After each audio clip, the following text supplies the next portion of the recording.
Welcome back to our YouTube channel, guys. Today our topic is about the position of the Supreme Court of India. So today we will see that what is the position of the Supreme Court of India. The Supreme Court of India enjoys vast powers. The Constitution of India grants vast powers on the Supreme Court of India. So it is one of the most powerful Supreme Court of the world. तो अगर supreme court of India जो है इसकी हम देखें तो constitution जो है ये बहुत से पावर्स देता है सुप्रीम कोर्ट ऑफ इंडिया को, सुप्रीम कोर्ट को। तो इस वजह से हिंदुस्तान का मतलब सुप्रीम कोर्ट जो है इसको मोस्ट पावरफुल सुप्रीम कोर्ट कहा जाता है दुनिया का। तो इसके मुतालिक हमारे पास जो पहला पॉइंट जो है वो ये है कि it is the protector of the constitution. ये सुप्रीम कोर्ट जो होता है ये क्या होता है, प्रोटेक्टर होता है किसका, कॉन्स्टिट्यूशन का। इट प्रोटेक्ट्स द कॉन्स्टिट्यूशन, ये मतलब तहफ़्फ़ुज़ फराहम करता है किसको, कॉन्स्टिट्यूशन को, आइन को। It has the power of judicial review, इसके पास क्या है, पावर है judicial review. And this power has been given to this supreme court by the constitution of India. और ये पावर जो है जुडिशल रिव्यू का, ये आइन दे देता है किसको, आइन के दौरान दिया गया है किसको, सुप्रीम कोर्ट को, हिंदुस्तान के। अकॉर्डिंग टू दिस पावर, इस पावर के मुताबिक the supreme court can declare any law और ऑर्डिनेंस इनवैलिड। तो इस लॉ के इस पावर के मुताबिक सुप्रीम कोर्ट जो है ये डिक्लेयर कर सकता है किसी भी लॉ को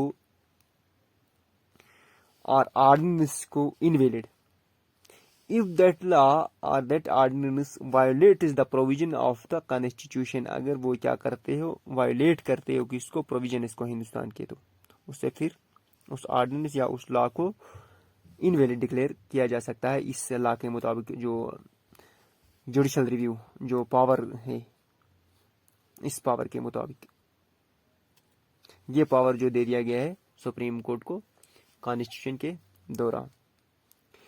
So, from this point of view, it becomes amply clear that Constitution is supreme in the country। तो इस चीज से ये साफ जाहिर होता है कि कॉन्स्टिट्यूशन जो है ये क्या है, सुप्रीम में हमारे देश में। And it is the supreme court which is the custodian of the constitution. और ये सुप्रीम कोर्ट ही है जो क्या है, कस्टोडियन है किसका, कॉन्स्टिट्यूशन का। और नेक्स्ट पॉइंट जो है हमारे सामने वो है guardian of the fundamental rights. No doubt Supreme Court is the guardian of the fundamental rights. It protects the fundamental rights, it's authorized to protect the fundamental rights as granted और as mentioned in the part 3 of the Indian constitution. ये क्या होता है, ये guardian होता है किसका, fundamental rights का। और जो फंडामेंटल राइट्स मेंशन किए गए पार्ट 3 में कॉन्स्टिट्यूशन के, ये पावर दे दिया गया है सुप्रीम कोर्ट को कि वो क्या करे, इन राइट्स को प्रोटेक्ट करे। And under article 13 of the constitution of India it has been mention it that no state can make law. और आर्टिकल 13 जो है आइन के, उसके अंडर ये लिखा गया है कि कोई भी स्टेट जो है वो कोई भी लॉ नहीं बना सकती है which violates the provisions of part 3 of the constitution, जो वायलेट करता है पार्ट 3 ऑफ कॉन्स्टिट्यूशन को, प्रोविजन जो है पार्ट 3 के कॉन्स्टिट्यूशन के, उनको कोई भी मतलब लॉ वायलेट नहीं कर सकता है। अगर कोई भी स्टेट बना देती है मतलब ऐसा लॉ, तो उससे इनवैलिड करार दिया जा सकता है।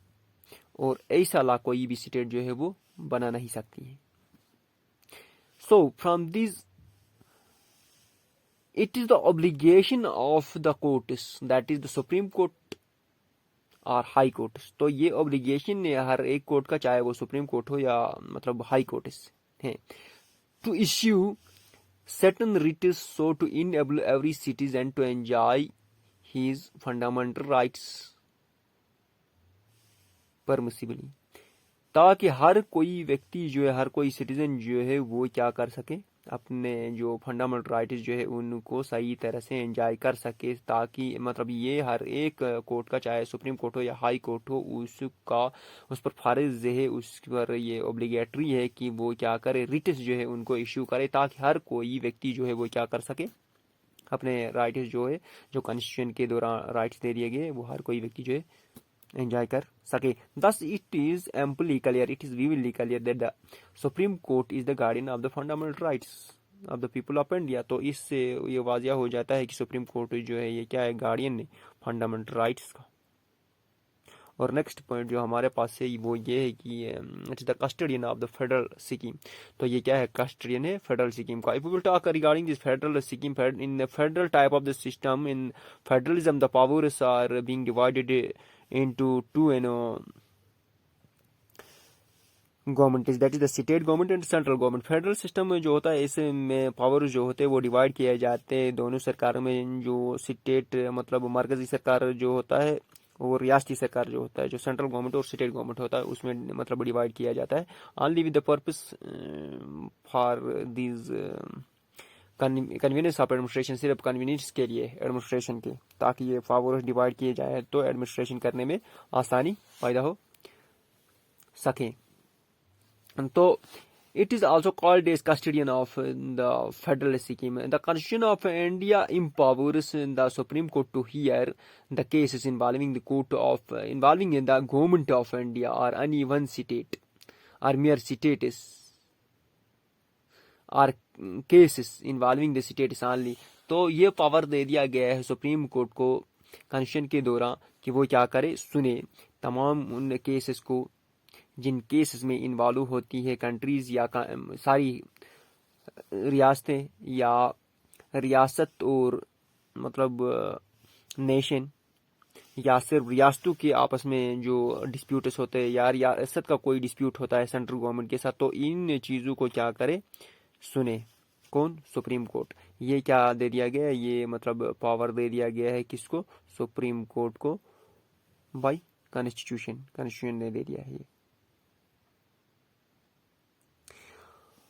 This original jurisdiction clearly shows that the Supreme Court has to protect the federal scheme। तो इस चीज से ये वाजिया होता है, ये ओरिजिनल jurisdiction जो होती है ये क्लियरली शो करती है, दिखाती है कि सुप्रीम कोर्ट जो है उसको क्या है, क्या करना है, उसको प्रोटेक्ट करना है, क्या, फेडरल स्कीम को, as envisaged in the constitution, जिसका मतलब तस्वीर किया गया कॉन्स्टिट्यूशन में। The constitution demarcates the spheres of both the central as well as state governments of the state governments. जो कॉन्स्टिट्यूशन होती है वो क्या करती है, डिमार्केट करती है स्फीयर्स को तमाम दोनों मतलब गवर्नमेंट्स के, चाहे स्टेट गवर्नमेंट हो या मतलब सेंट्रल गवर्नमेंट हो, उनको डिमार्केट कर देती है कॉन्स्टिट्यूशन।